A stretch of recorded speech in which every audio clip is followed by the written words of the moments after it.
নমস্কার।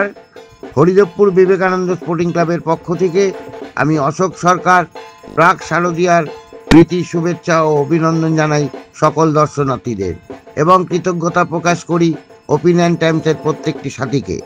Haridevpur Vivekananda sporting club এবছর ৬০তম বর্ষে পদার্পণ করল। এই ৬০তম বর্ষে আমাদের এই মণ্ডপটিকে সাজিয়ে তুলেছেন তার ভাবনায়, তার রূপায়ণে, অর্থাৎ সেই তরুণ এবং খ্যাতনামা শিল্পী দীপাঞ্জন রায়।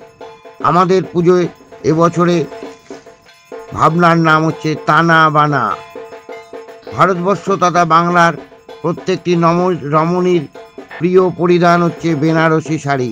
সেই বেনারসি শাড়িকে নিয়েই আমাদের এবছরের ভাবনা তানা বানা। বিশেষত বাঙালি রমণীর বিয়ের সময় এই বেনারসি শাড়ি খুবই প্রিয় এবং তারা পরিধান করে থাকে। আমরা আমাদের শিল্প ভাবনায় এবছর তাই তুলে ধরছি বেনারসি শাড়ি। আমরা আশা রাখি প্রতি বছরের ন্যায় এবছরও আপনারা আমাদের মণ্ডপটিকে প্রদক্ষিণ করবেন এবং আমাদের দিকে সহযোগিতার হাত বাড়িয়ে দেবেন। আমাদের প্রতিমা দর্শন এবং মণ্ডপটি দর্শন করতে পারবেন আগামী তৃতীয়া থেকে। আমরা আপনাদের অপেক্ষায় রয়েছি। আমরা কিন্তু আমাদের কাউন্টডাউন শুরু করে দিয়েছি। তাই প্রত্যেককে আমরা আমন্ত্রণ জানাচ্ছি হরিদেবপুর বিবেকানন্দ স্পোর্টিং ক্লাবের পুজোকে আপনারা প্রতি বছরের ন্যায় এবছরও দর্শন করুন এবং আমাদেরকে উৎসাহিত করুন। ধন্যবাদ।